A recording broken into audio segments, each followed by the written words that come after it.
Efa niresaka mandidina ny lalàna zay ihany tsika dia raha tsy haivina dia ny volana desambra lasa teo no notontosaina ny fifidianana filoha vaovao eo anivon'ny olafitry ny mpisolo vava eto Madagasikara, mpisolo vava vaovao izay tantana mandritry ny roa taona no nofidiana tao anatin'izany. Ny maître Arson Hubert Herimalala ary no lany rehetra tao anatin'izay fifidianana izay ary androany kosa no nanao fianianana ity farany. Vola rava fitsirako Tarsan. Ianinao tsy ilazam-bavana natsoratra amin'ny maha-piaro na mpanolontsaina ahy izay mifanohitra amin'ny lalàna na amin'ny fitsipim-pitondratena na amin'ny fitsipim-pitondrana eo amin'ny fiarahamonina hifandiam-pahalemam-bahoaka ary tsy hiataka na ovilanao vila amin'ny fanajana tokony ho an'ny fitsarana sy ireo manam-pahefana.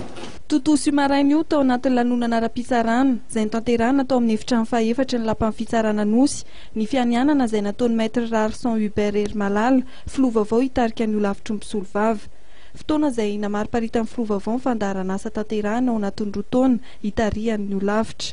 Fanamby apetraky ny filoha vaovao nisy ny fomba fitantanana mangarahara amin'ny asa mpisolo vava. Atratrarana izany dia apetraka ny caisse autonome de règlement pécuniaire des avocats na ny CARPA. Sana programme anankiray lehibe izay tantanana ny vola ny olona rehetra miditra ao anatin'ny asan'ny avocat hoe raha misy fifampirarahana atao zany na misy vola izay tokony hoe faina na ny client na ny olona afaka mandalo amin'ny avocat zany dia tsy maintsy mandalo ao anatin'io CARPA io. Fomba fitantanana zany izy mamiantoka ho an'ny olona rehetra manandrara amin'ny fitsarana ka maka avocat dia azo antoka zany rehefa mipetraka io CARPA io fomba fitantanana ny vola. Araka ny fanazavana dia efa eny anivon'ny parlemanta roa ny volavolan-dalàna mikasika ny fametrahana ny CARPA. Ankoatra io dia fanamby apetraky maître Arson Hubert Herimalala ihany koa no iandraisan'ny mpisolo vavandraikitra misimisy kokoa eo amin'ny fiarahamonina. Anatin'ny adihevitra isika zao mahakasika ny fanovana rehetra izay mety hisy eo amin'ny firenena. Dia voaresaresaka matetika ny resaka hoe pouvoir judiciaire.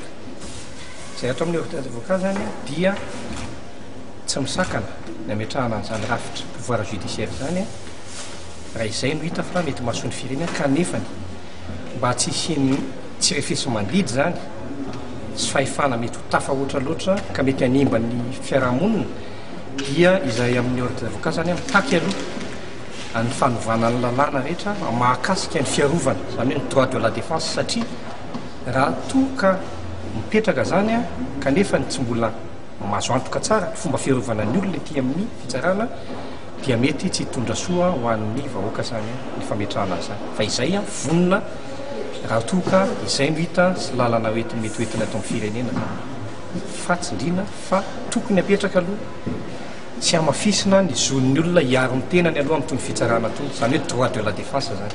Avocat zany ange mbola tsy manana tena hoe alalana men'ny lalàna zany tena hiaro manontolo zany ny olona na any amin'ny renim-pitandro filaminana manao famotorana vahoaka ireny dia mbola voafetra ihany ny ahafahan'ny mpisolo vava eto Madagasikara manao an'izany asa zany tsy toy ny any ivelany hitanareo ny any amin'ny sehatr'hafa toy ny ohatrany hoe any Amerika malalaka mihitsy ny afaka mitondra fanadihadiana mihitsy azy manokana ny avocat.